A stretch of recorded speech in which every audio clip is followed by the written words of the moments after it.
from the world of sports. I know a lot of people wanted to see the English Premier League on their TV screens, but definitely what happened in England yesterday, on Thursday rather, that's why the league game is not going to be continuing this weekend. But, so many other news. We'll talk about the US Open also, where a Tunisian is in the finals. That's talking of Ons Jabeur. And also we have the young sensation from Spain, that's Carlos Alcaraz, also in the final of the US Open this weekend.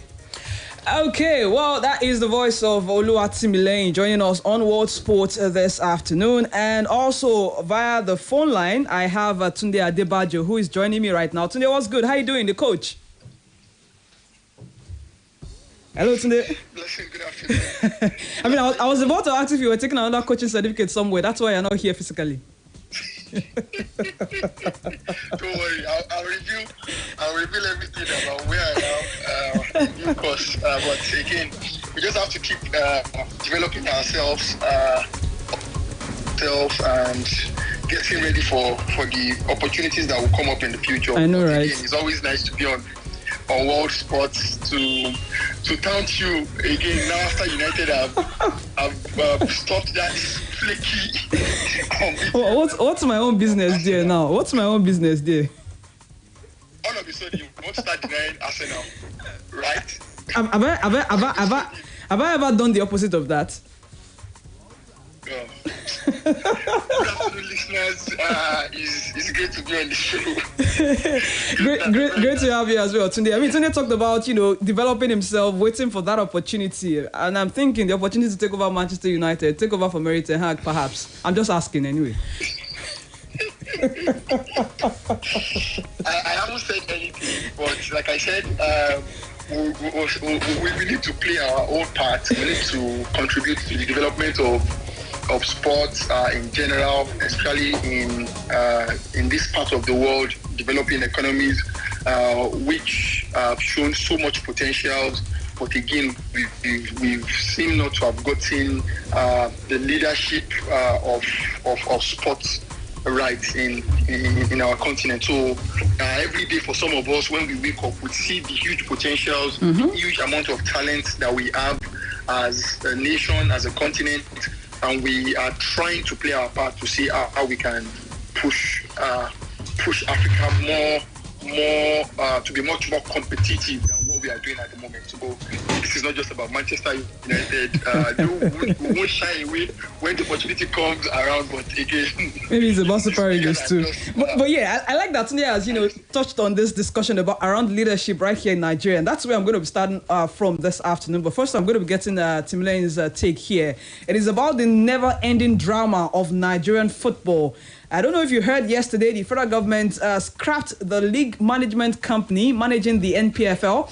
To this end, the federal government also ordered the Nigeria Football Federation to withdraw the LMC license and set up an interim management committee to oversee the league. Now, the directive was contained in a press statement issued yesterday by the Permanent Secretary of the Federal Ministry of Youth and Sport, Ismail Abubakar. Now, according to the federal government, the decision became imperative after a competent court of jurisdiction declared the league management company an illegal body. I'm going to read the statement here. It says, and I quote, in view of the several unpleasant incidents regarding the management of the Football League, specifically the declaration of the National Football League as an illegal body by the court, the status of the LMC, the NFL's successor in title being outside the purview of status of the NFF, the federal government is constrained to withdraw its recognition of the LMC as the operator of the Nigerian Professional Football League with immediate effect. Now, this decision has become necessary because of the obvious aberration, which is at variance with our football statutes or the laws of the land, whereby a private company is gifted the mandate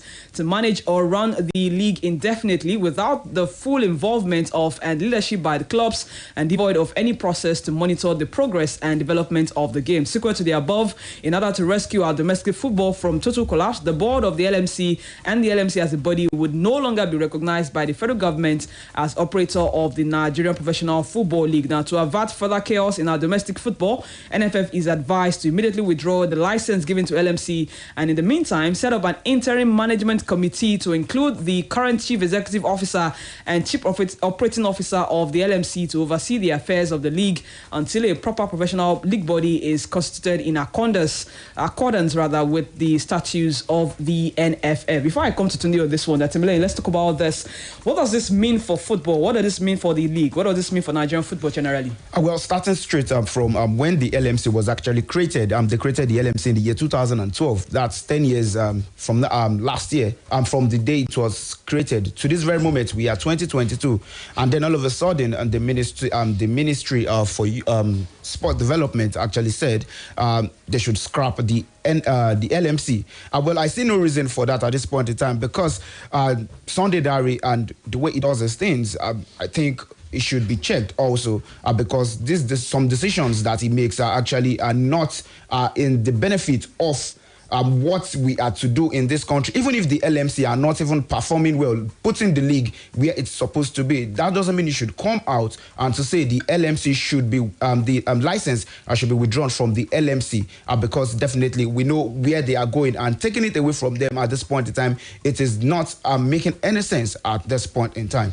Tunde, I know it's very easy to say first and foremost the minister, but this is the federal government and it is a court. You cannot exactly say it was the minister who sat down somewhere and took a unilateral decision here, can you?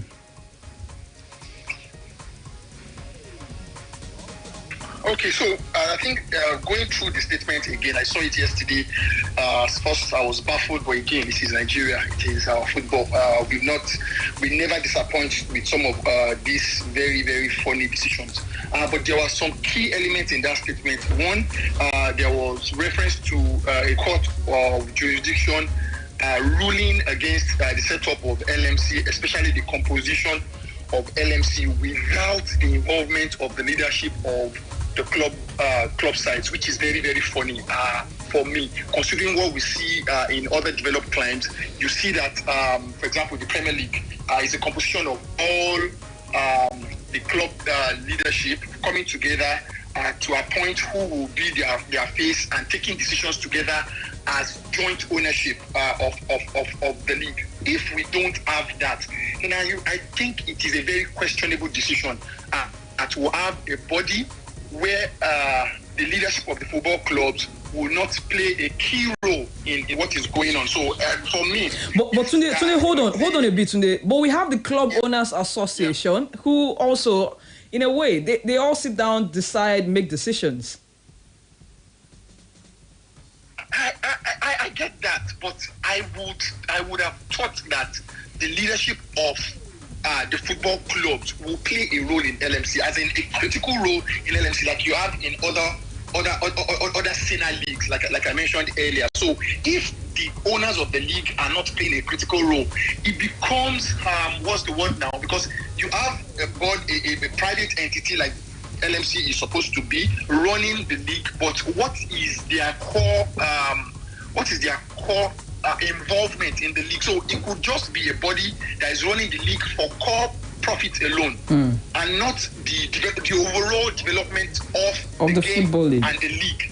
Yeah, exactly. So again, it shows some lacunas if you look at it holistically. To say, I for one didn't even know that they don't, because I remember when the LMC conversation was done about 10 years ago, like Temilei mentioned, and those are some of the conversations we had back then, that the league owners, club leadership will play a critical role in the formation of the LMC and all of that. So the fact that we've gone 10 years and we are coming back to see all of this is very, very, very funny. And on the fact that the federal government is waking up to say this is an abnormality and we should put an end to it, again, considering the fact that there have been court orders saying the LMC is illegal, it's against the statute of football running, the laws guiding the running of the league in Nigeria, then you will probably just agree and say, hey, we need to review what we are doing in that space. That's my take. But I'm looking at the league before the LMC era and the league in the LMC era. How would you rate both eras? Put them side by side and rate it. Blessing, very, very interesting question. And I will tell you, it's a tough one for me. And I will tell you, one thing the LMC seem to have gotten right at the early part of their ownership of the league was the funding and sponsorship of the league. So I will break LMC's ownership of the league into two eras. The early part, say the first 5 years of their running of the league. Again, you and I know what the league was when it was under the direct purview of the Nigerian Football Association, as they were called back then. Yes, it was a shame. Our league was totally horrible. In fact, it was boardroom point was the order of the day. Yes. In fact, when you win on the field, you are not even sure whether you're going to be the league winner or you're going to relegate, because again, we know there are so many decisions will go back to I am trying to remember the name they called that body then that determines all of those off was it the O and D? The O and D. O and D, yes. NFF O and D. Yeah. O and D, yes, because they determine a lot of things. They had so much power back then that the league was determined with so many off-the-field decisions rather than on-the-field decisions. When NMC came on board, we had a few of those kind of calls, but trust me, it was way better than what we had under the leadership of the Nigerian Football Association back then. Now, to my description of the ownership with the LMC, like I said, the first part, they came in with so much promise, so much assurance that things were going to get better. They came in with TV rights. Then we had so many jostling for the ownership that was even, if you remember, telecommunication giants, television giants in Nigeria were jostling for who to sponsor the Nigerian league, and they came in with a lot of promise, which again was very, very promising to me back then. But I must say the last few years have also been very, very discouraging in terms of how they ran the league. For one, the fact that the Nigerian league is not on TV is a big shame, I must say.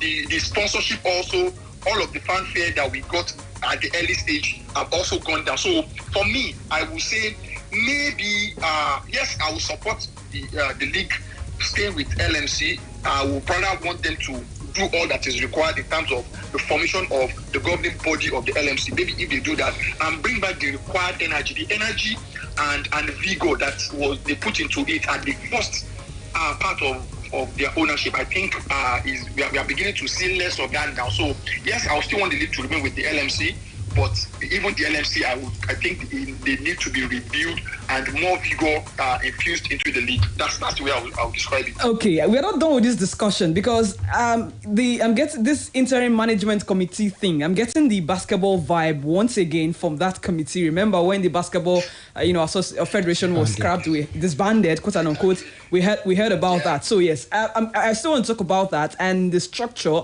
where the CEO and the COO from the LMC will move to that part. It looks like maybe LMC Pro Max or something, but yeah. After this break, I need to pay some bills real quick. When I return from this break, the guys will still talk about that. And I also spoke with someone who works with the LMC, or should I say, no, not works with the LMC, someone who is a media officer of the Nigerian Under-20 men's side. He had some things to say about that. So when we return from this break, we'll listen to them. We'll be back in a bit. It's still War Sport. Keep it locked. Iná mọ̀nàmọ́ná a máa fúnni ní ìmọ́lẹ̀ a sì máa mú ìdẹ̀rùn wá láti wá dènà ìjàmbá iná mọ̀nàmọ́ná. Ojúlówó wáyà tàbí kébù ló yẹ ká fi fa iná nínú ilé, lọ́fíìsì àti nínú ìlú. Pure wires and cables ní àwọn ilé-iṣẹ́ mọ̀nàmọ́ná àti àwọn agbaṣẹ́ṣe yàn láàyò. Ojúlówó ni, kì í bó lára, kò kì í jóná àbáàdì, kì í kán sínú, ó sì fi ni lọ́kàn balẹ̀. Ìdí nìyí tí Standard Organization of Nigeria fi fòǹtẹ̀tẹ̀ tí Nigeria Electrical Contractors náà fi dìbò fún. Bí copper cable ṣe wà ní aluminium cable ń bẹ nípele lówó tí kò gún pa. Pure wires and cables tó jẹ́ ọ̀kan lára àwọn ọmọ ẹgbẹ́ Kaman ló ṣe ojúlówó wires and cable jáde. Olú iléeṣẹ́ Pure Wires and Cables Limited wà ní Afrin's Compound, Fort Gate, number 122/132, Oṣòdì Apapa Expressway, Ìyànà Ìsọlọ̀ bus stop, Lagos. Ẹ̀rọ ìbánisọ̀rọ̀ wọn ní 080-803-03257. Pure Wires and Cables. Ìrọ̀rùn fi iná mọ̀nàmọ́ná. Na ShopRite the incredible weekend only deal. This weekend only. Buy 6 Vitamilk 300 ml assorted flavored soya milk drink for 79 naira. 99 kobo can save 420 naira. Only inside ShopRite. Sacheret price when you fit trust all the time. Do you realize in this 21st century, knowing how to read and write will no longer be sufficient for your child to be future fit? At Mayberry Hall School, we prioritize the learning of critical and creative thinking skills right from the elementary classes in order to raise problem solvers with a focus on ICT skills such as coding and robotics. We expose your child to learning in both English and French languages. Our team brings out the best in your child through innovative co-curricular and extracurricular programs such as swimming, chess, music to form a total child. Our comprehensive after-school care caters to children of working-class parents and ensures a home away from home. Admission is ongoing into crèche, preschool, and primary school classes. We are located at number 28, Housing Corporation Estates, along General Gas, Adesola, GRA Road, Akobo, Ibadan. 0803-846-9643 or 0805-645-7702. Email mayberryhallschool@gmail.com. Mayberry Hall School, raising the standards of international education. Àríkẹ́ ojú rẹ̀ ṣe akọrẹ lọ báyìí. Bọ̀dá wà sún ewé fímílẹ̀ òjé alọ́jà òya. Ọjà àyà bíi ti bó ó túmọ̀ sí pé ọmọ lo mama ATM sọ̀bù ẹnu. Bọ̀dá wà sí ìwé dákun ewu tún ni mama ATM POS. Mama ATM ní gbogbo ntajà tó ní sọ̀bù ń lò báyìí. Ìwọ wo sadé tó ní sọ̀bù nísàlẹ̀ ọjà lọ́hùn-ún. Gbogbo gbala ń bára máa ń wo sọ̀bù rẹ̀ tọ́jà rẹ̀ sì ń yá kíákíá. Torí wípé ń lo mama ATM POS. Èèyàn nìkan kọ́ àwọn ń bára tó bá tó ara nǹkan lẹ́yìn dòdò sọ̀bù rẹ̀ àtúmọ̀ ara research card. Eléyìí tó tẹ̀ jáde lórí mama ATM POS. Àwọn ń bára máa ń gbowó lórí mama ATM POS machine. Wọ́n á tún fi owó sórí ìdìkúdà DSTV, GoTV àti StarTime lọ́dọ̀ rẹ̀. Sọ ti wá mọ ìdí tí sọ́ọ̀bù sadé fi gba ìbúbọ̀ ládùúgbò báyìí tó sì jẹ́ pé kò ṣe mọ́wọ́ ní fún gbogbo ń bára rẹ̀. Ọ̀jẹ̀ yára tètè lọ gba mama ATM POS. Káwọn ń bára rẹ̀ mọ ìyá ń kẹ̀tíkẹ̀tí. Ó ní ṣe wá gba mama ATM POS machine. Kàn sí mama ATM ní nàbà 6A Ọ̀lànìyàn Fagbemi Street off Mobile bus stop lẹ́gbẹ̀ẹ́ for Real Event Center Ìyàgànkú GRA Ìbàdàn. Nílùú Èkó Suite 18 Aláùsá shopping mall Ìkẹjà 0809-950-0554. Mama ATM gba owó pẹ̀lú ìrọ̀rùn. Gẹ́gẹ́ bí aláboyún ó ṣe pàtàkì kí n tọ́jú ara mi kí n sì wà ní ìlera pípé.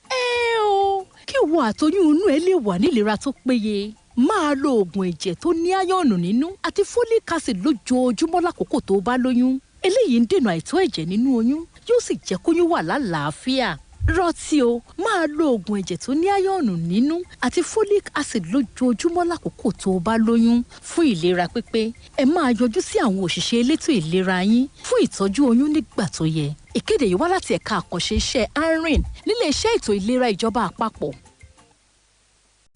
Splash FM 105.5.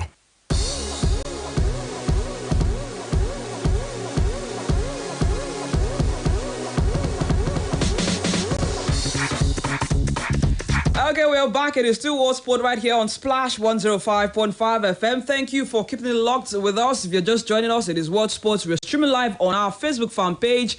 Do please share the link with your friends. Whatever it is you're doing, you can always keep your radio by your side and enjoy the best of sports and all of the analysis this weekend. It is World Sport. My name is Blessing Fu. Of course, I have Oluwatimileyin Sami Zogunde here, and Tunde Adebajo is joining me via the phone this afternoon. Of course, before we went on the break, we're talking about the never-ending drama of the Nigerian football family, really. And yesterday was the federal government who announced that they've scrapped the league management company, and instead we have what we call an interim management committee, of which they are asking the chief executive officer and the COO of the LMC to move into the IMC to oversee the affairs of the league until a proper professional league body is constituted and in accordance with the statutes of the NFF. Although it is temporary, Timileyin, but I have a feeling this is LMC Pro Max.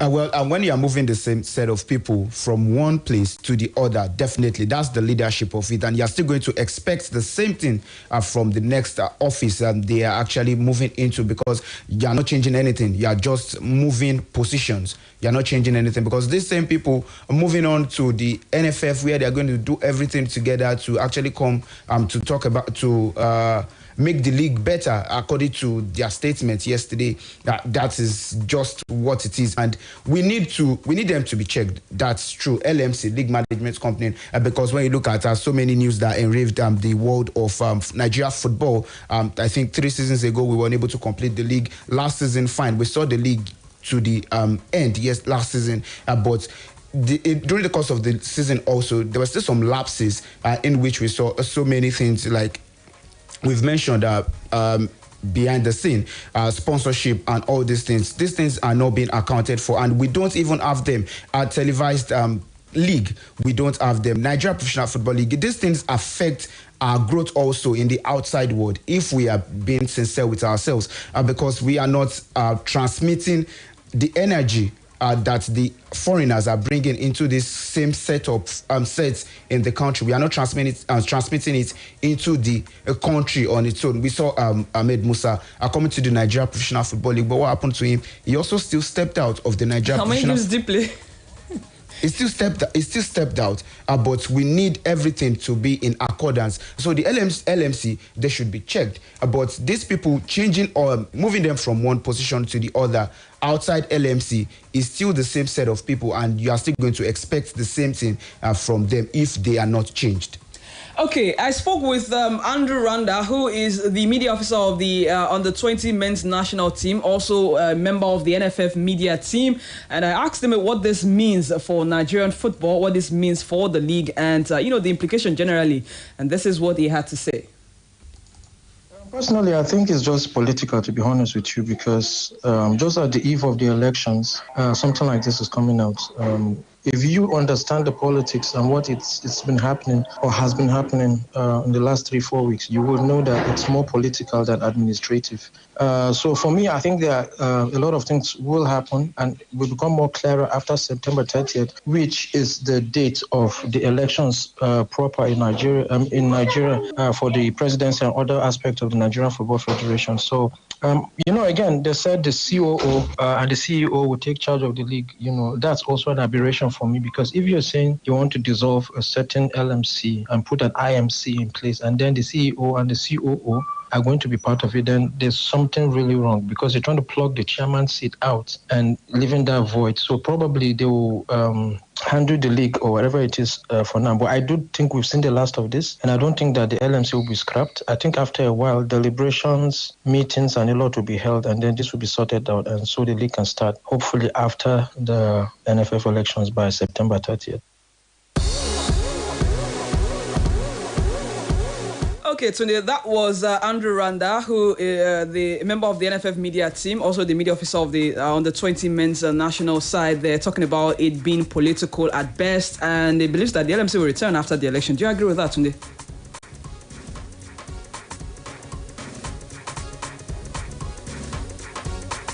Hello?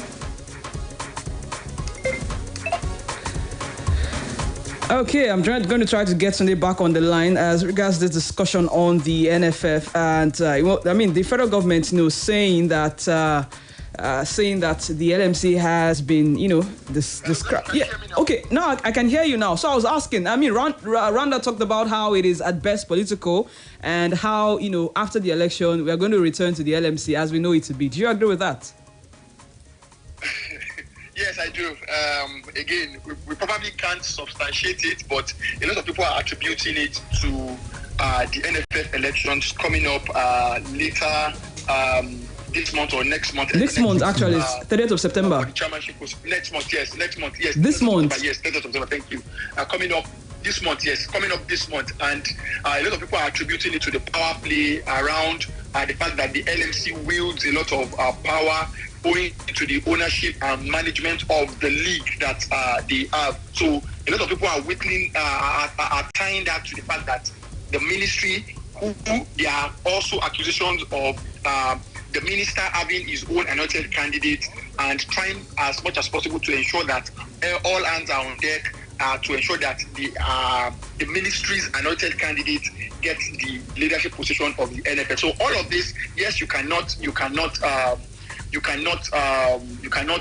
take it away from the fact that it is all politics, but also, and what I would also like to also refer to was the fact that if you look at the statutes that created the LMC back then under the leadership of the former chairman Nduka Irabo, you realize that they tend to do all of their homework around making it a legal body with the right authority to manage the league. So yes, there are court cases, but in Nigeria, the way we come about with our court orders, can be very, very funny, which a lot of have also put a bit of question mark around our judicial system. But yes, is it political? Yes, you can tie it to that. And do you expect the LFC to remain? I totally expect the LFC to remain, maybe in a revised manner. Also, considering the fact that, like I said, you can't have a league management company without the leadership of the football clubs playing a key role like you have in advanced leagues. And like I said earlier, even the vigor and energy with systems to be managing the league has gone down compared to what Nduka Rabo's team did back then. People are also saying Diko hasn't done so much. So all of that, I think, would probably help us get a more energized LMC and improved league all together. Okay, and I hope that at the end of the day we'll have a very good election and of course elect someone who means well for Nigerian football. And moving on the show, we'll have the CAF Champions League and Confederation Cup games coming up this weekend. 4 Nigerian teams are in action: Rivers United, Plateau United, Remo Stars and Kwara United. They all begin their quest to rule Africa this weekend. In the CAF Champions League, Plateau United will be the guest of Gabonese club Stade Manji at the Stade Franceville today. That game kicks off at 3:30 p.m. Nigerian time. And on Sunday, that's tomorrow, we'll have the MPFL champions Rivers United, who will entertain Liberia's Watanga FC in the same competition. That's the Champions League. The encounter is built for the Aderonke Amesemaka Stadium. That's in Port Harcourt. It will kick off 4 p.m. tomorrow. And no Nigerian side has ever won the CAF Champions League since Enyimba secured back-to-back titles in 2003 and 2004. And in the CAF Confederations Cup, Kwara United will entertain Association Sportive des Domaines of Niger Republic at their makeshift home ground, Mobolaji Johnson Arena, right there in Lagos. The game will commence at 4 p.m. today, and later tomorrow, debutant Remo Stars will do battle with Moroccan side FAR Rabat, and that fixture will take place at the Stade Prince Moulay Abdallah, which will kick off at 8 p.m. Nigerian time. No Nigerian club has won the Confederations Cup as well, so can we have a Nigerian side win it this time around? It's a question. Their performances all through we know. I mean, we've not done very well in the CAF Champions League and Confederations Cup in the last couple of years, and I hope that this year we can talk about something different there. And the Women's Champions League, we had the draws held yesterday. Well, Bayelsa Queens, Nigeria's champions, they have been handed a tough draw against Mamelodi Sundowns of South Africa and Egypt's Wadi Degla in Group B of the 2022 CAF Women's Champions League. The draw, which was conducted yesterday, will see the 2022 Nigeria Women's Football League champions face Sundown, the defending champions, and rekindle their rivalry between Nigeria and South Africa in the women's game. The group also includes Wadi Degla, who are record-time winner of the Egyptian Women's Premier League, alongside a yet-to-be-decided representative from Central African Football Federations Union. The teams in Group A, we have Asfar Club of Morocco. In Tanzania, Simba Queens. We have Green Buffaloes of Zambia and Liberia's Determined Girls also making up the Group A there. Remember, for Bayelsa Queens, they qualified for the second edition of the CAF Women's Champions League after winning the West African Football Union Zone B qualifiers in Abidjan, Ivory Coast. They defeated Ampem Dakwa of Ghana. That's 3-0 in the final.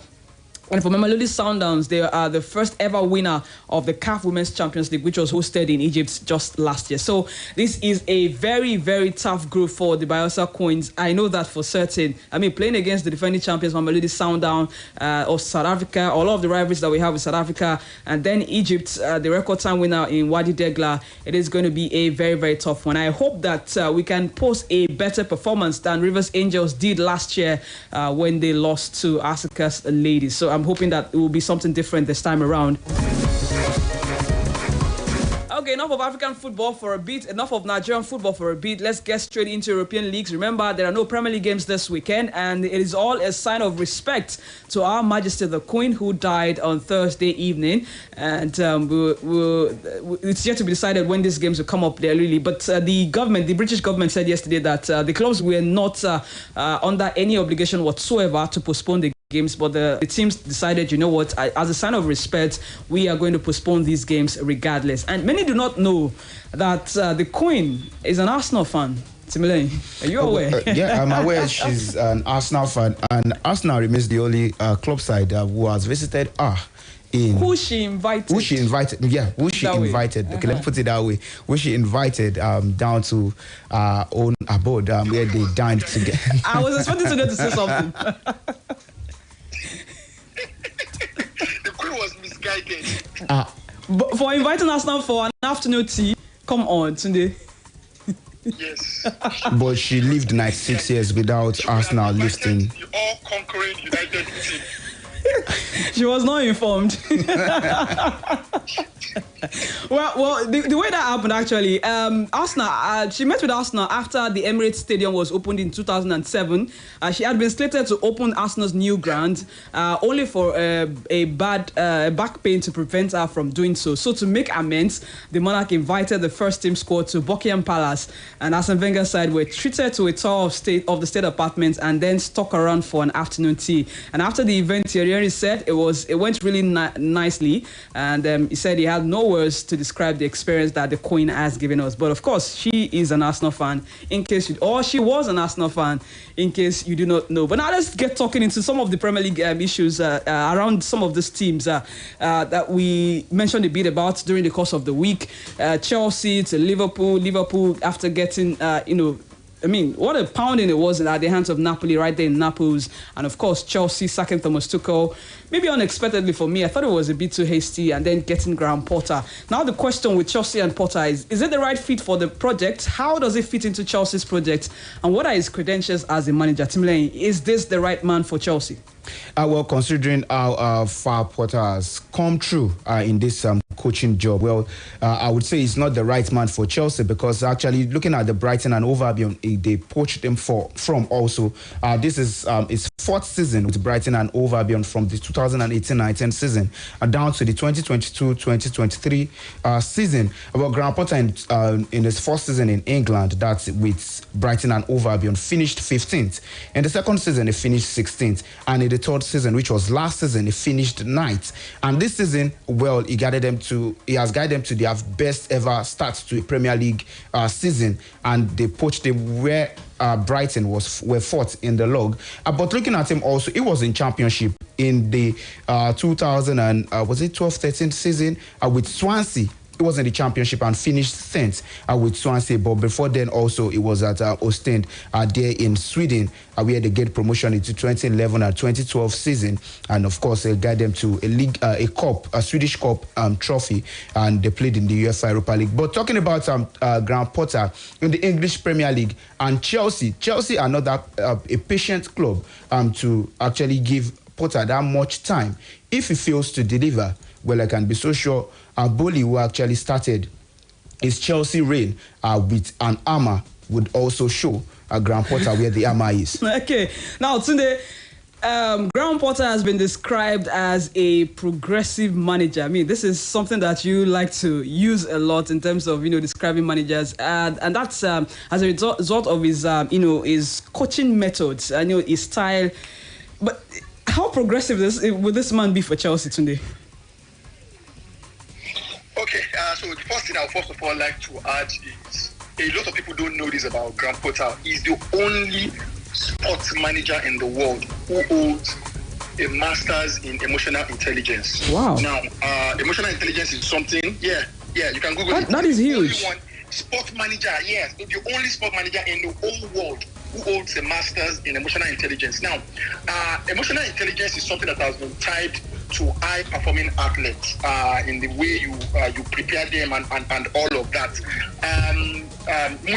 Timlane just did justice or injustice to his pedigree as a manager. Some people don't get lucky in terms of how the results have turned out for them at the early part of their career.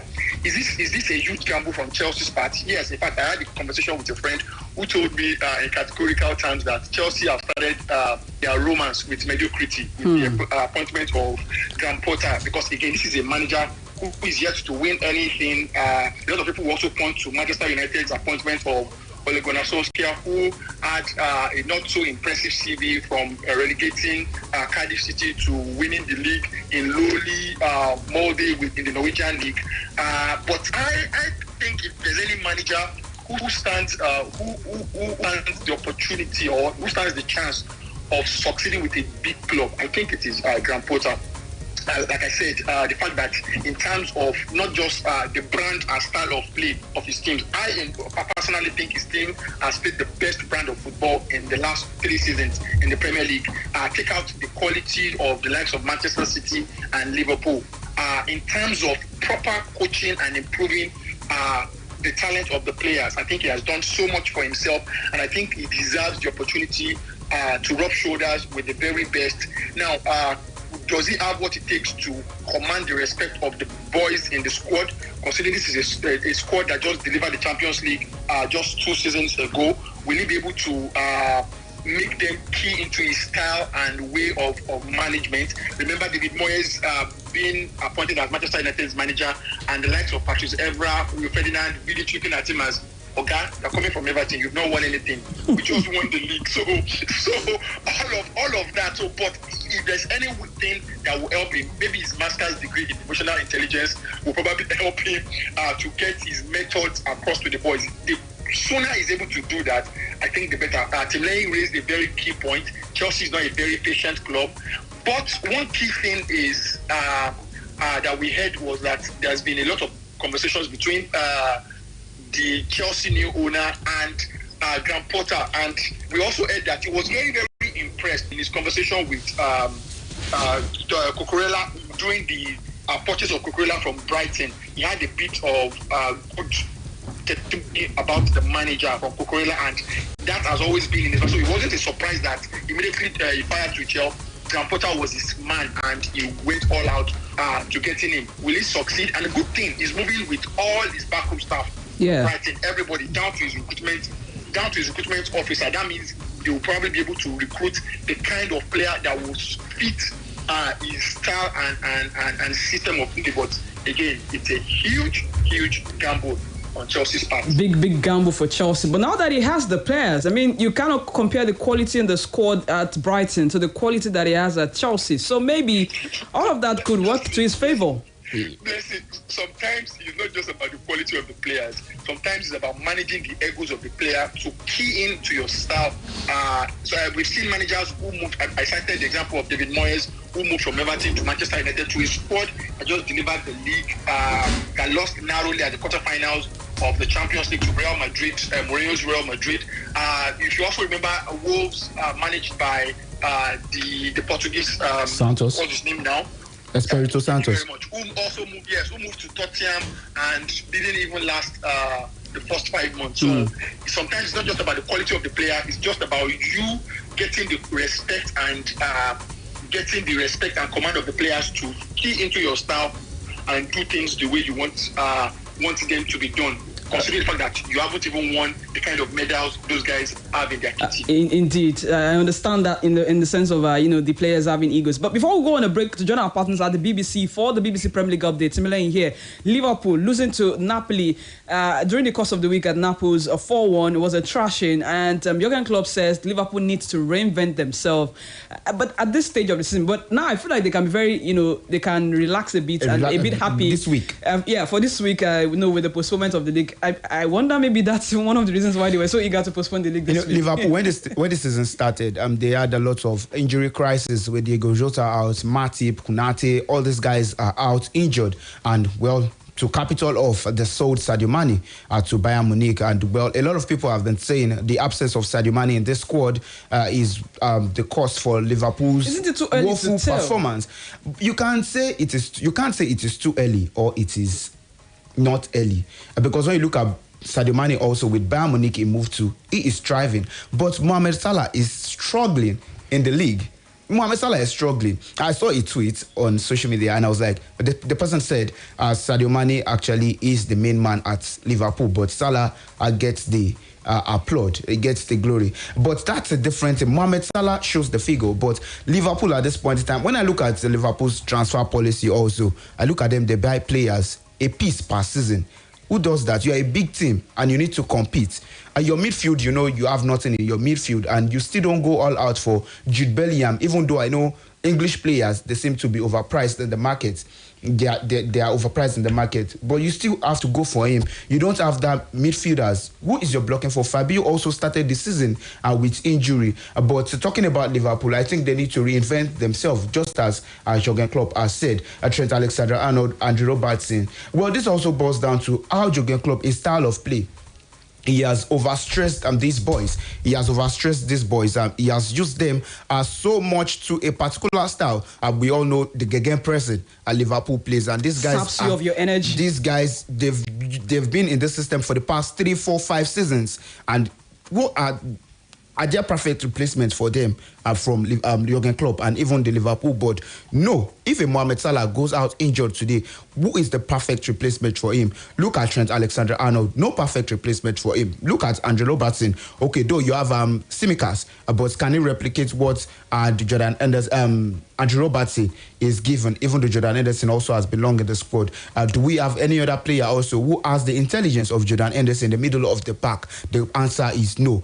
We saw the season Van Dijk also went out injured. Who was able to replicate his form? Nobody. Who was able to stand into the shoes of Van Dijk? Nobody. But this season they need to reinvent themselves, because if they continue the season this way, man, maybe Jurgen Klopp is the next manager that will be getting the sack. The Thomas Tuchel's treatment. Sunday, before we go on a break, real quick here, what's up with the big boys at Liverpool? Why are they faltering? Okay, so Timberlane did justice to analyzing the injury worries of the team and all of that, but I think it goes beyond just the injuries. I think they are in the phase of adapting to the arrowhead they have in the team. Remember, they had a centre forward who wasn't required to be the point man in the box, who was supposed to drop deep, press the position. Now they have the typical big number 9 in front. If you observe, I don't know whether you've observed this, Mohamed Salah doesn't even get the number of touches he had in the opposition's box again. Now he has to stay out wide, get the ball into the box for the big man in the box. So I think in the middle of all of those transitions, the injuries to the key midfield players haven't helped. And I think if now that all of those guys are back, Thiago Alcantara is back, Henderson might probably be coming back, Matip is back at the back, Jota is also back. So having all of these guys settle in now and them fusing how they want to play with that big money buy in the summer, that will probably help us to see the best. So I think it's more of a team in transition phase around how to play. So they're caught in between. Do we stick to the old heavy metal football, or the expansive play with a big centre forward in the position box, and also trying to getting the ball into the box. So I think it's just a function of them being in transition, and but the problem is the league, the Premier League is just too competitive and will not give you that laxity. They refuse to do that at the summer. So maybe they are paying the price for not settling how they want to play. Remember I said something a couple of weeks ago about Arsenal being the most settled Premier League side around how they want to play. Also, City is caught in this same transition, also trying to bed Erling Haaland into the way they want to play. So I'm not surprised they're struggling. I think they will still do that for a couple of weeks, but now that they have all their big guns back in the midfield, maybe the transition will happen quicker than we've seen so far. Okay. City struggling, but scoring will never be a problem for Erling Braut Haaland. Okay, we're going to join our partners at the BBC right now for the BBC Premier League update, return, pay some bills, and continue with the show. The Spanish La Liga, there are games coming up there, the Italian Serie A, the French Ligue 1, there are games there. No Premier League games today, but there are games across other parts of Europe. We'll talk about that when we return from this break. We'll be back in a bit. BBC Premier League update from the home of Premier League football. Hello, I'm Paul Serres at the BBC Sports Centre. English Premier League matches this weekend have been postponed as a mark of respect following the death of Her Majesty Queen Elizabeth II. She died on Thursday, aged 96, after reigning for 70 years as the United Kingdom's longest-serving monarch. Our reporter John Bennett has more on the Premier League's decision. They've taken the decision not to play to honour the Queen's extraordinary life and contribution to the nation, and they added that updates on future fixtures during the period of mourning will be provided in due course. The league's chief executive, Richard Masters, he's released a statement. He said, "We and our clubs would like to pay tribute to Her Majesty's long and unwavering service to our country. Meanwhile, the English Football Association said today that as a long-standing patron of the FA, the Queen has left a lasting and indelible legacy on our national game. And one of English football's biggest names, the former England captain David Beckham, said the Queen served her country with dignity and grace. Discussions are taking place regarding some Premier League games next weekend. With the Queen's funeral expected to take place on the following Monday, the Metropolitan Police will be carrying out preparations at a time when 3 matches are due to be played in the capital over Saturday and Sunday. Meanwhile, new Chelsea manager Graham Potter will be involved in recruiting a new sporting director at the club. Co-owner and chairman Todd Bowley made himself interim sporting director after taking over at Chelsea in May. The former Liverpool sporting director, Michael Edwards, has been linked with the job. Chelsea are hoping to make an appointment before the World Cup. And for more football news from the BBC, go to bbc.com/football. BBC Premier League update from the home of Premier League football. Splash FM 105.5. This announcement from Jonathan King Limited is for those who desire the truth and are ready to take actions for a rewarding future. Canada is arguably the best place to acquire first-class, practical and developmentally oriented education. Opportunity for student scholarships, grants and interest-free loans to pursue their studies to PhD level in Canada is about the highest in the world, and they can work while undergoing full-time studies. Jonathan King Limited invites parents and prospective students to a life-changing meeting with a team from Canada led by the Associate Director, International Recruitment, Thompson Rivers University, Canada, who will speak and answer questions on Canada study visa, life in Canada, and opportunities open to students. Date, Thursday, 15th of September 2022. Venue, Floor 22, Learning and Training Center, Cocoa House, Ibadan. Time, 12 noon prompt. Admission is free. However, it's on first-come, first-served basis, as the hall will take only about 100 people. Please visit our website, jonathankinglimited.com. Jonathan King Limited, first and 6th floors, Cocoa House, Ibadan.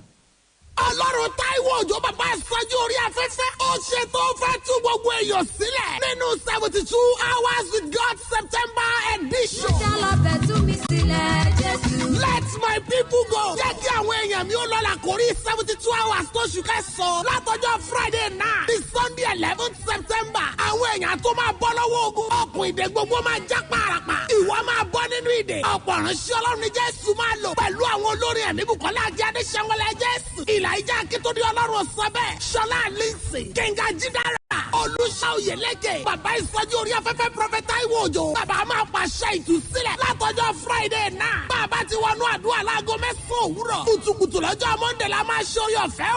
Láti Ìwòrò bó bá ti jẹ́ ìpínlẹ̀ Ọ̀ṣun. Òṣègèrè ní CAC Mẹ́síkà. Tí májẹ̀mú àánú ni ẹ máa bọ̀. 08050275779. Gbogbo èèyàn ní Jésù máa tú sílẹ̀. Mo yá ní Mẹ́síkà. Dáárì mi dà, ọmọ, nǹkan ń ṣẹlẹ̀ o. So bí Jùmọ̀kẹ́ gẹ̀ tó fáìn gan lọ́fíìsì wa yẹn fún bí ọjọ́ 3 nísìn kò wá síbi iṣẹ́. Bó má ṣe yọjú lénìí nìyẹn, ọ̀rọ̀ pọ̀ nù ìwé kọ́bọ̀. Jùmọ̀kẹ́, ibo ló wà látijọ́ yìí? Ṣé kò sí ṣá? Ó máa rẹ̀ mí gidi gan mà ní. Ìgbà tí mo lọ ṣe test, wọ́n ní COVID-19 ni o. Àní ó rẹ̀ mí débi pé mo rò pé màá kú ni. Ọlọ́run má jẹ́. Dáárì, ọ̀rọ̀ Ọlọ́run má jẹ́ màá kọ́ leléyìí.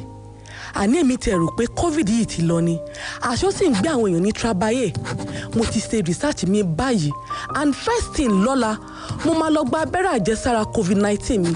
Kódà, màá mú àwọn mọ̀lẹ́bí mi dání pẹ̀lú láì fi ẹnikẹ́ni sílẹ̀. COVID-19 yìí kò rọ́yàn o. Dáàbò bo ara rẹ, ẹbí, ọ̀rẹ́ àti àwọn ènìyàn àwùjọ lọ́wọ́ COVID-19. Gba abẹ́rẹ́ àjẹsára ní kíákíá. Gbà nítorí ìfẹ́. Gbà nítorí ìfẹ́. Gbà nítorí ìfẹ́. My baby is 6 months old.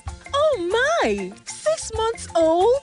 Wow! Now your baby needs more than breast milk. It's time to introduce mashed meals. In addition to breast milk, begin to give your baby mashed meals that contain at least one item from each of these 5 food groups: eggs, fish or meat, fruits and vegetables, oils, beans, groundnuts, soya or millet, rice, potato, maize, or yam. From 6 months, in addition to breast milk, your baby needs this combination of food types to grow healthy. This message is from the Aderonke Project, Federal Ministry of Health.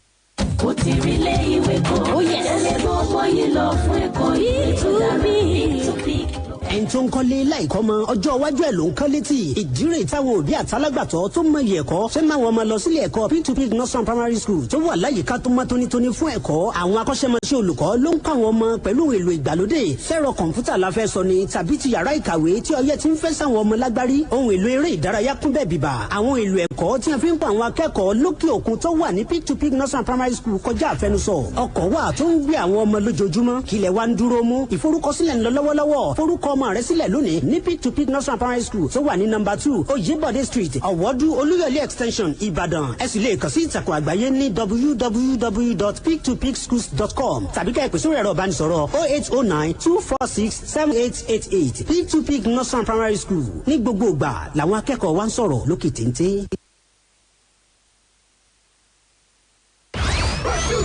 Here is 105.5. Accessing 105.6. one station, all the hits. 105.5. Splash.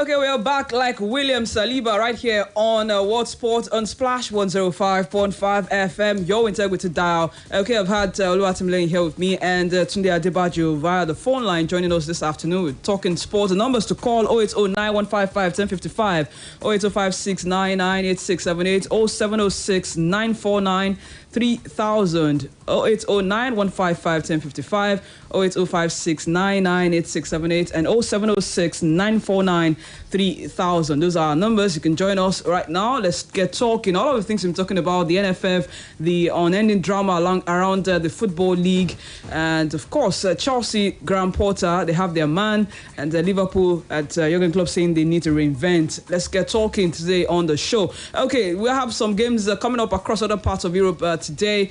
The French League on, the Spanish La Liga, and all Rayo Vallecano is up against Valencia right now as we speak, and that game is ongoing, and we'll be getting into it's okay. 1-0 Rayo Vallecano lead Valencia 1-0. Let's check this call out first. Hello, who is there? Hello, Blessing. How are you? I'm very fine. Good afternoon, sir. This is Toye Tony from Derry. Okay, Toye Tony, welcome. Concerning Chelsea issue, since the incident, since Tuchel has been sacked, I've analyzed it thoroughly, and I discovered that Toboli is deliberately sacked Tuchel in order to change all the management that works with Abramovich. Because if you look the match Tuchel lost, it is not enough to sack Tuchel. And even if you sack, I think you not sack Tuchel, you are not supposed to go and hire a very lower coach, no experienced coach. And you're not giving that coach 5. Are you with me? I'm with you. Go on. I can hear you loud and clear. You are now went and hire a non-experienced coach. I'm not giving that coach 5 years. No one is doing that now. It shows that Toboli lack football administration. That is just it. Do you know that coach, that coach was offered to Man U twice, but Man U refused to give him the job because of that lack of experience. Chelsea team is a top team. It's a team that always requests for results. It is not an experimental team. That coach is an experimental coach. So his experience is not enough. So my advice, I'm a Chelsea fan. My advice for the old Chelsea fans is that they should put their mind off for anything called top 4 and trophy.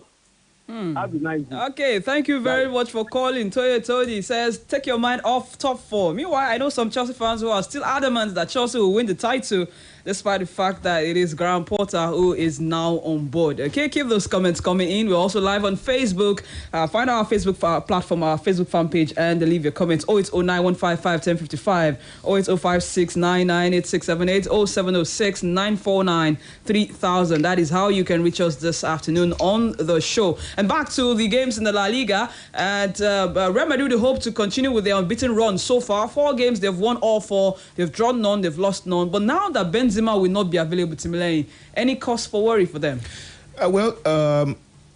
He is their main man. I'm 34 years old and getting the double figures for them last season and, leading the charge, winning the Pichichi last season in the Spanish La Liga.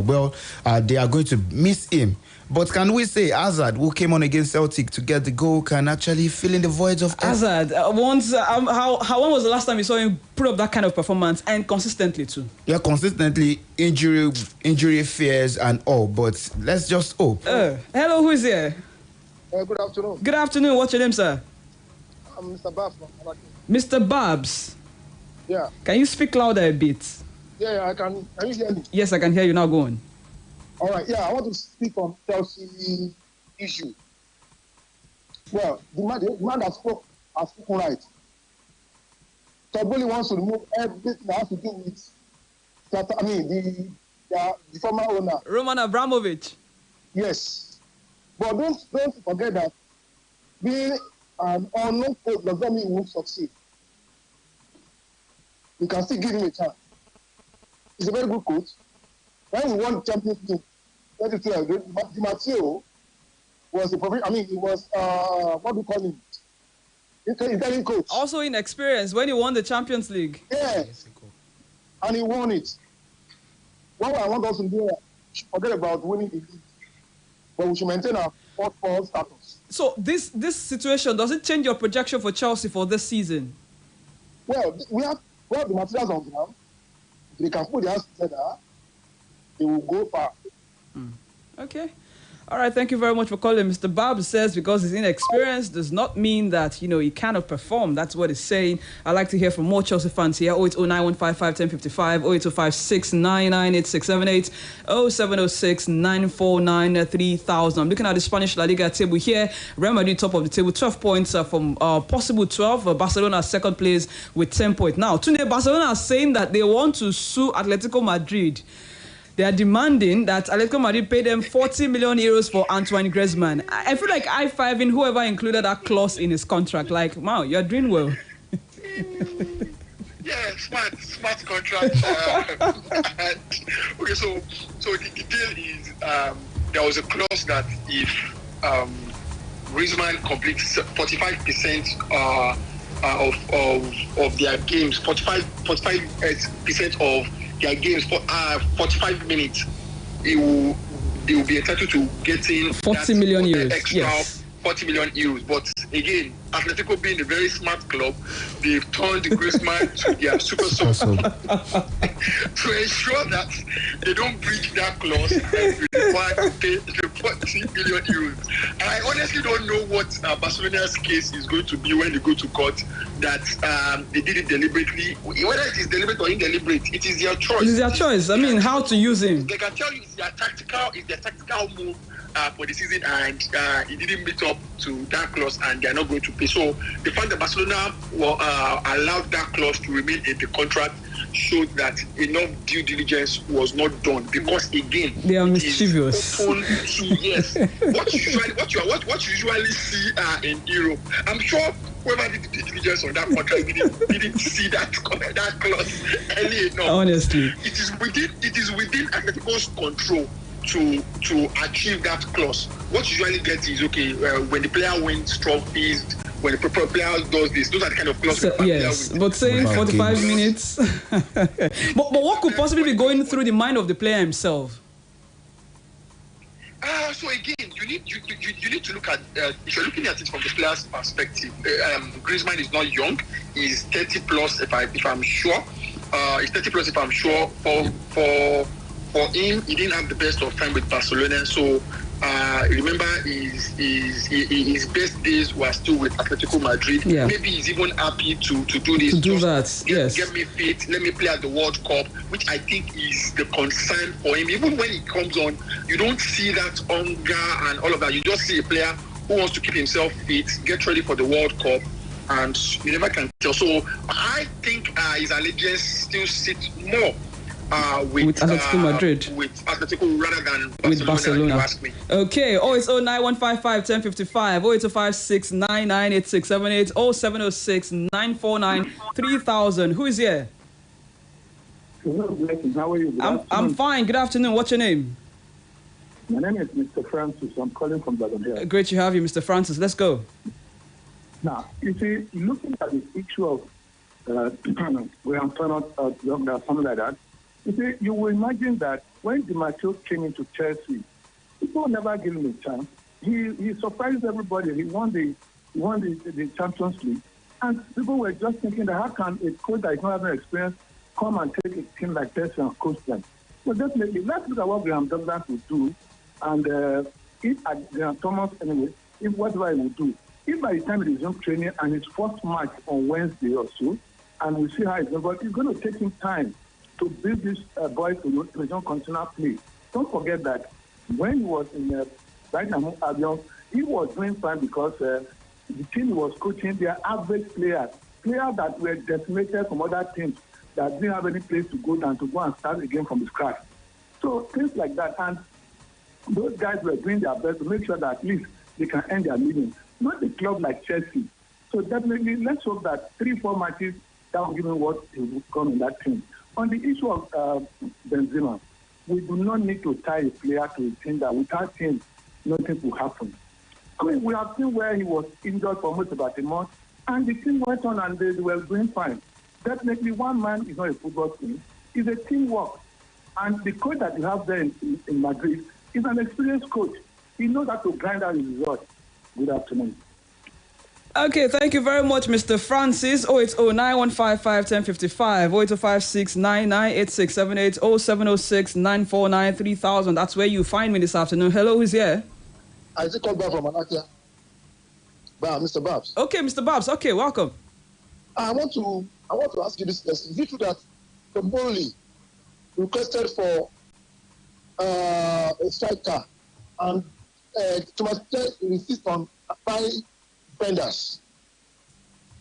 Well, that's what we are hearing as a rumor. Yeah, well, it's not certain actually, but what we actually do know is that the relationship kind of broke down because earlier in August, Tuchel was talking about extending his contract. In fact, he said his representatives were already in talks with Chelsea's representatives about extending his contract, but somewhere along the line, the relationship broke down. That's basically it, and you really can't say what happened, specifically.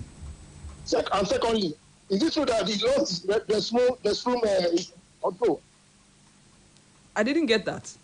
I mean, he lost the dressing room issue. He's no more in control of the dressing room. You know what they say about coaches losing dressing room? We are not in the dressing room, we can't tell. All bothered around That's rumors. all right. All bothered around rumors. Thank you very much for calling, Mr. Babs. Okay, hello, who's there? Hello? Hello. Yes, good afternoon. Yeah, I got some blessing. Okay, this is Emmanuel. Yeah, this is Emmanuel. Okay, welcome. Let's go. What's about you? I'm fine. Turn down the volume on your radio set. I can hear, echoes. Wait, I don't have any radio really. Then you're on hands-free, I guess. I can hear myself. Is it better now? Yeah, just a little. Anyway, go on. Okay, talking to Coach Sunday on the what was it? Coach Sunday on the phone. Yeah, not on the other side of the studio. Yes. Yeah. Thank you. On the other side of the hair, and got through to Tim the news on the blog. Something. Well, for me, talking about Graham Potter, I think everybody deserves a chance really, and I think they should be like a kind of good news for the English people. Because you can look at the number of English coaches in the EPL, they are not quite much. So that's why most English pundits are what they are clamoring for. So I think they'll support him. And for him, I think it's a kind of manager that that has this exciting project at Brighton of Albion. He's a kind of manager that has this set approach to play. He loves to dictate the way he wants the players to play. I mean, I think Brighton of Albion, this season they very exciting. Even last season too, they such an exciting team, really. So, it kind of puts like that. Coming from such an exciting project like Brighton of Albion, I think it could bring down a bit of kind of improve excitement to Chelsea, really, because these Chelsea are not really exciting to watch, really, and I hope it can bring good times back for Chelsea fans, the kind of confidence, the kind of way Chelsea fans expect their team to play.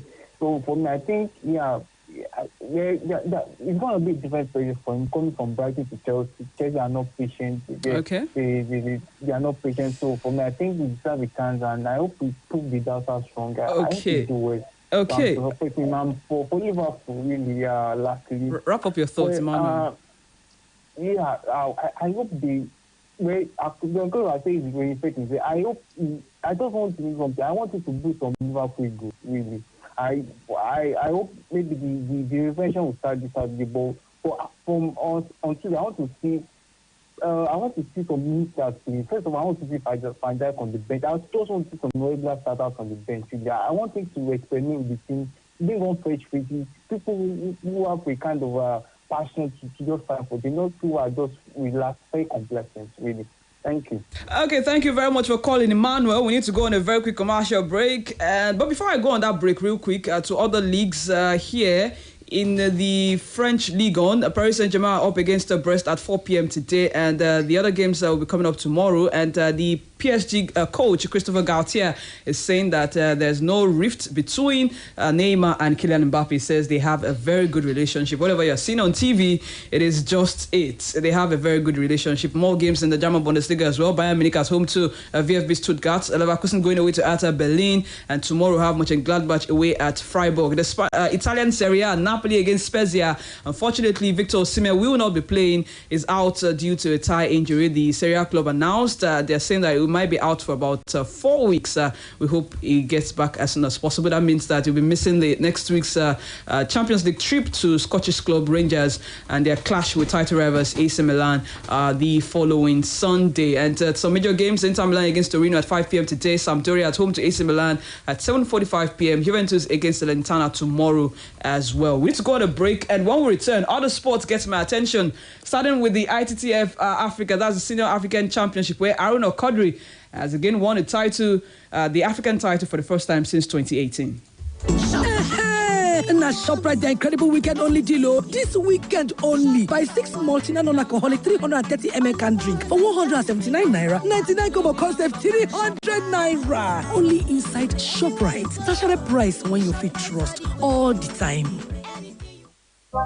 Do you realize in this 21st century, knowing how to read and write will no longer be sufficient for your child to be future fit? At Mayberry Hall School, we prioritize the learning of critical and creative thinking skills right from the elementary classes in order to raise problem solvers with a focus on ICT skills such as coding and robotics. We expose your child to learning in both English and French languages. Our team brings out the best in your child through innovative co-curricular and extracurricular programs such as swimming, chess, music to form a total child. Our comprehensive after-school care caters to children of working-class parents and ensures a home away from home. Admission is ongoing into crèche, preschool, and primary school classes. We are located at number 28, Housing Corporation Estates, along General Gas, Kolakwa Ishola, GRA Road, Akobo, Ibadan.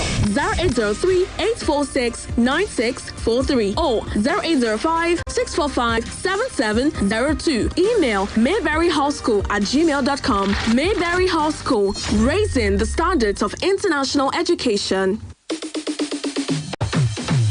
Catch your favorite shows live on Facebook. Yes. You can watch your favorite presenters and listen to your favorite programs on our Facebook page every day. Go to Splash FM 105.5 on Facebook. Like our page and get updates when your favorite program is streaming. My people, better don't land. make una come see ogbonge cable wey dem manufacture for we obodo Nigeria. Na Pure Cables. Pure Cables na correct electrical cable wey dey reliable, dependable, and the people wey dem make am call dey safety conscious. Pure Cables get original copper and aluminium cable for different sizes dem wey you fit use for electrical wiring level for anywhere, whether na your house abi na your office. The price nko e no dey tear pocket at all. Nationwide distribution don start. For more information, call 0808 030 3257 0808 030 3257. Pure Cable and Wire Limited. They have print compound 4 tickets 122/132 Oshodi Apapa Expressway, Iyanosolo bus stop, Lagos. Pure Cables, Nigerian electrical contractors endorser, SON approver. Pure Cables, na Yubico. Àríkẹ́ ojú rẹ̀ ṣe akọrẹ lọ báyìí. bọ̀dá wà sún ewé fún mi lè oje alọ́jà òya. ọjà àyà bíi ti bó o túmọ̀ sí pé ọmọ lo mama atm sọ̀bù rẹ nù. bọ̀dá wà sí ìwé dákun ewu tún ni mama atm pos. mama atm ní gbogbo ntajà tó ní sọ̀bù ń lò báyìí ìwọ wo sadé tó ní sọ̀bù nísàlẹ̀ ọjà lọ́hùn gbogbo gbala ń bára máa ń wo sọ̀bù rẹ̀ tọ́jà rẹ̀ sì ń yan kíákíá torí wípé ń lo mama atm pos. èèyàn nìkan kọ́ àwọn ń bára tó bá tó ara nǹkan lẹ́yìn dòdò sọ̀bù rẹ̀ àtúmọ̀ ara research card eléyìí tó tẹ̀ jáde lórí mama atm pos. àwọn ń bára máa ń gbowó lórí mama atm pos machine wọn a tún fi owó sórí ìdìkúdà dstv gotv àti startime lọ́dọ̀ rẹ̀ sọ ti wá mọ ìdí tí sọ́ọ̀bù sadé fi gba ìbúbọ̀ ládùúgbò báyìí tó sì jẹ́ pé kò sí mọ́wọ́ ní gbogbo ń bára rẹ̀ ọ̀jẹ̀ yára tètè lọ gba mama atm pos káwọn ń bára rẹ̀ mọ ìyá ń kẹ̀tíkẹ̀tí. ó ní ṣe wá gba mama atm pos machine. kàn sí mama atm ní nàbà 6A ọ̀lànìyàn fagbemi street off mobile bus stop lẹ́gbẹ̀ẹ́ for the live center ìyàgànkú GRA ìbàdàn nílùú èkó suit 18 aláùsá shopping mall ìkẹjà 0809 950 0554 mama atm gba owó pẹ̀lú ìrọ̀rùn. Splash FM 105.5.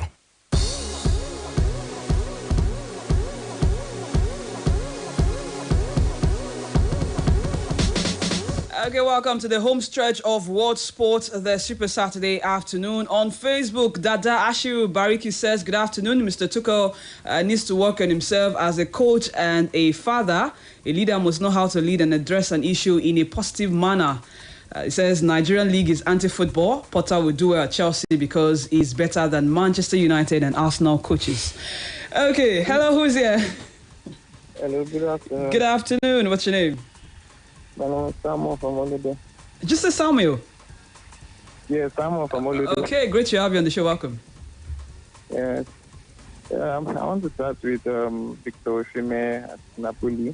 Please fire on. Yeah, I think Osimhen needs to reduce the way he sprints and like. Wait, reduce the way he's doing what? Come again. The way he sprints, like the way he sprints. So yeah. you want him to hold back just so he doesn't get injured? Yeah. Why should you play small? What do you think? Why should he play small just so he doesn't get injured? Yeah, he the way he runs, like the distance he covers. He's in his prime. He's in his prime. I mean, this is where he gets to do these things. Not when he's lost his strength. I just feel it can affect him later in the future. But okay. Anyhow. I get you anyway. Yeah, I feel the player he plays with the lack of this Zelensky and this guy, they are too selfish. This guy needs to, you will see Napoli scoring five goals and Osimhen, your striker, will be scoring just a goal. So somehow, these guys are too selfish. But I don't know, that's how they play their game. And to Chelsea issue, honestly, Thomas Tuchel has a lot of problems.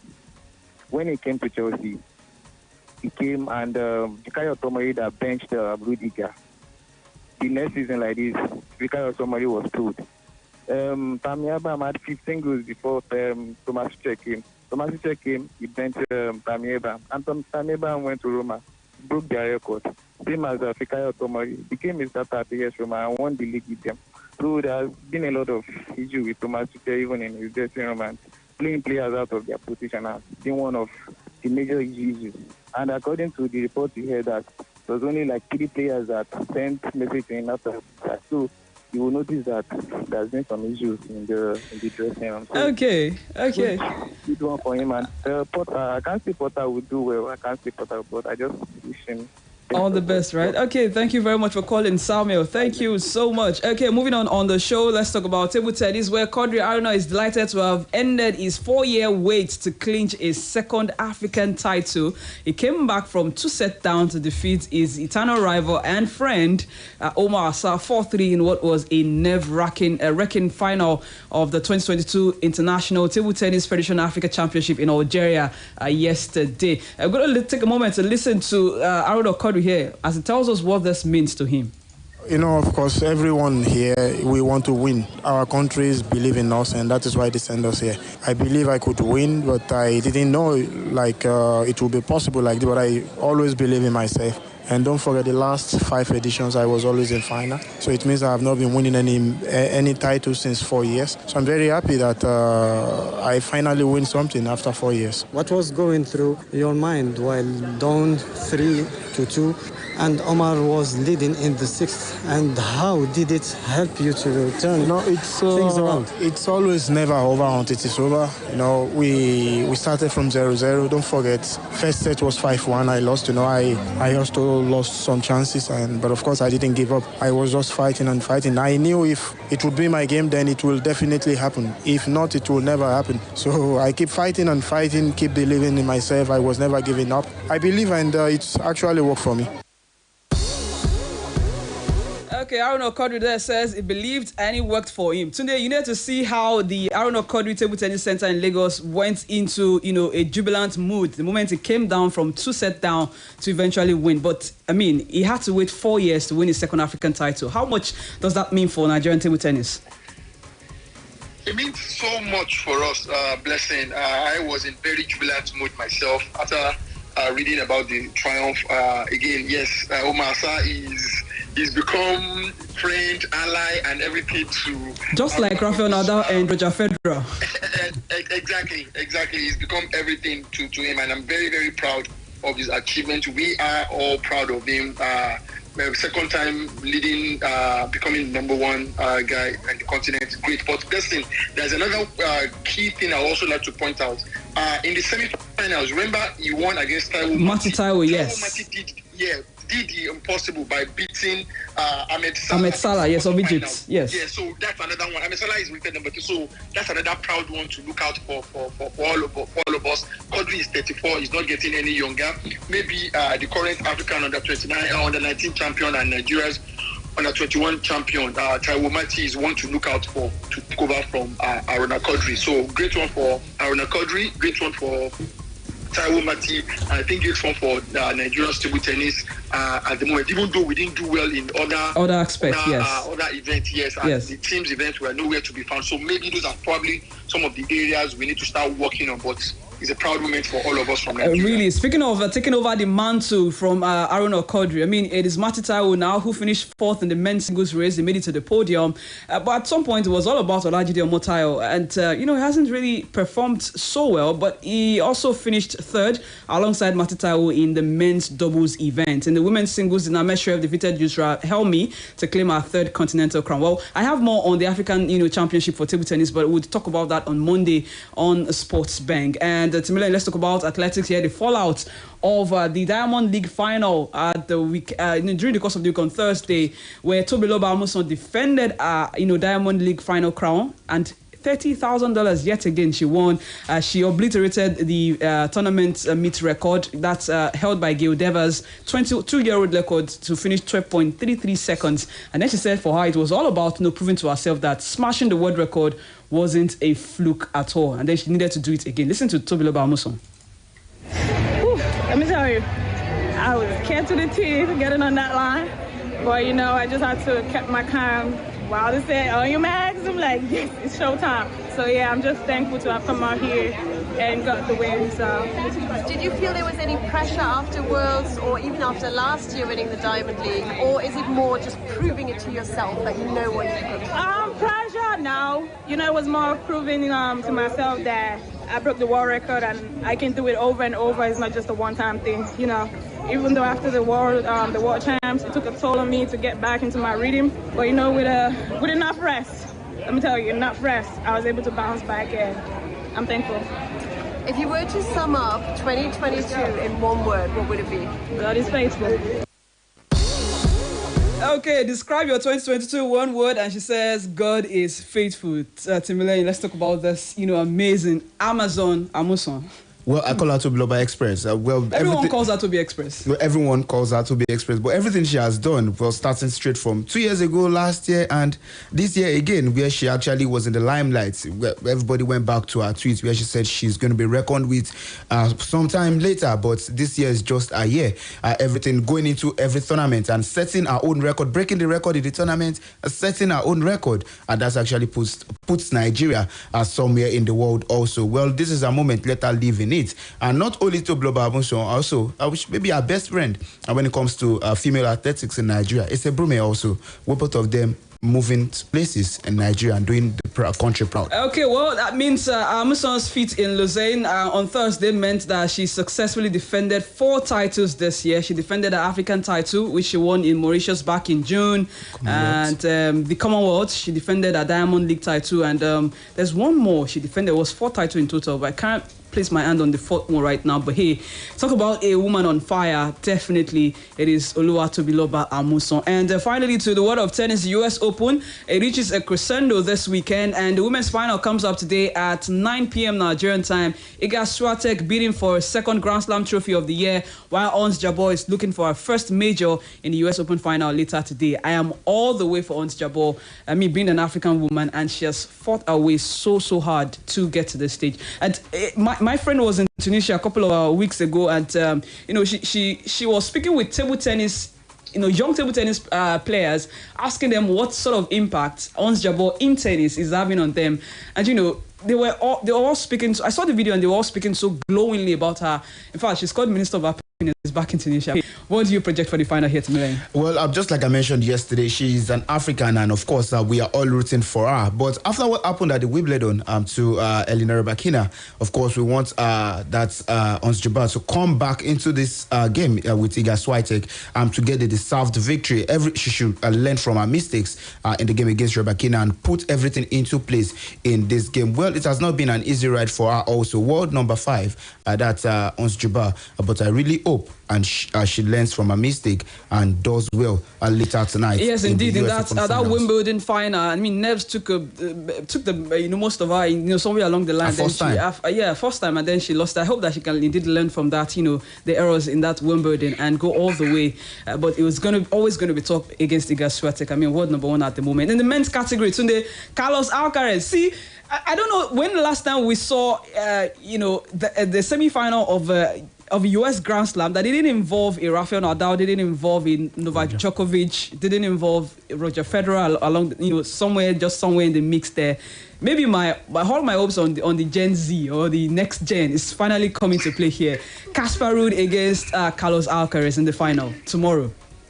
Yeah, I think is a great one for us to look forward to a Grand Slam final without the regular suspect of Rafael Nadal, Djokovic, and the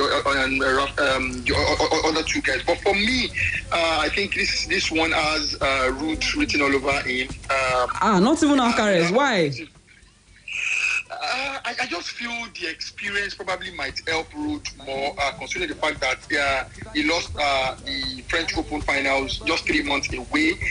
The experience from that I think will probably help him to get across the line in this one. I'm not sure. That's just my own personal prediction. But I think that experience, then again, the age and tenacity seems to be on the part of Ruud. He's 23. Alvarez is just 19. Yes. Yes. So I just feel Ruud's performance might just push it. And again, he's getting to that level of playing in finals. Then he has won about 8 of his 9 of ATPs this season already. So I just think he has everything written around him for Ruud. I want the younger guy to do it, but I just think his tenacity would edge him past this, because he was very, very close 3 months ago at the French Open against Nadal, but because again Nadal edged him with that experience and that extra tenacity around it. So I think this might just be his time to finally claim that Grand Slam that has eluded him for a while now. I think that's my okay, Tony is going for Casper Ruud here. Timilane. Well, just to add what he said, Casper Ruud and that's Alcaraz. But talking about Alcaraz also, his last 3 matches, that's in the semi-final, the quarter-final, and round of 16, he has played in 5-setters, and I see him being tired in the final against Casper Ruud. Tiafoe, Stilic, and Sina. Maybe this is not his time, but if his enthusiasm can get him what he wants, well, all good for Alcaraz. Whoever wins this final becomes the world number one, and Alcaraz could become the youngest ever to become number one. For someone who has been touted as the next Rafael Nadal, then you know who my money is on. I'm just saying, but yes, and whoever wins this. I just needed to say that again, just so in case you didn't know. So I've got my money on Carlos Alcaraz, and that final will be coming up tomorrow up against Casper Ruud. And shout out to Francis Tiafoe as well, who fought all the way to the US Open semi-final. Now, this is something you never expected. And I also said, I talked about how Serena Williams has been an inspiration for him. And in the Formula One, the Italian Grand Prix coming up later tomorrow, we had Max Verstappen of Red Bull giving a 5-place grid penalty before the third practice session, which came up earlier today. So tomorrow we'll have the main race itself. Guys, we have to leave on World Sport this afternoon. Thank you to everyone who's been a part of the show, dropped us messages on Facebook and also called us. We appreciate you so much. Coach Tunde Adebayo, incoming Manchester United coach. It's great to have you. Thank you very much, Blessing. I'll see you very soon. Okay, see you very soon. Timilane Ogunde, thank you very much for being here today as well. It's always my pleasure to be here. My name is Blessing Fowowe, and I sign out with Peace Be Unto You by Ashake. Have a great weekend. Au revoir.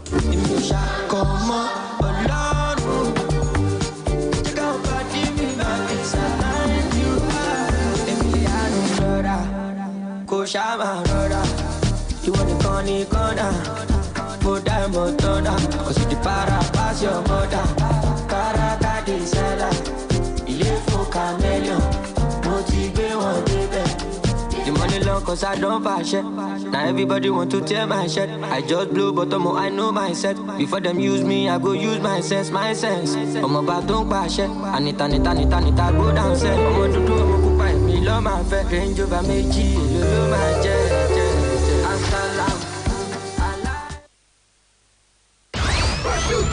Here is 105.5. Accessing 105.5. one station, all the hits. 105.5. Splash. Splash 105.5 FM is 15. Happy birthday, dear. Let's have the best birthday party ever. We party here. We party big. Party now. You are listening to Oyo State's #1 most listened to radio station. Splash 105.5 FM. Hey, it's Katy Perry, and this is my new song.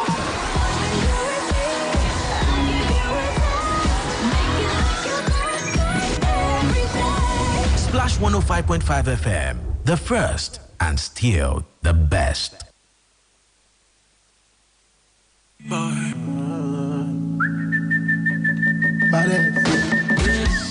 Electricity, vibe on a different beat, till infinity, steady on a different beat.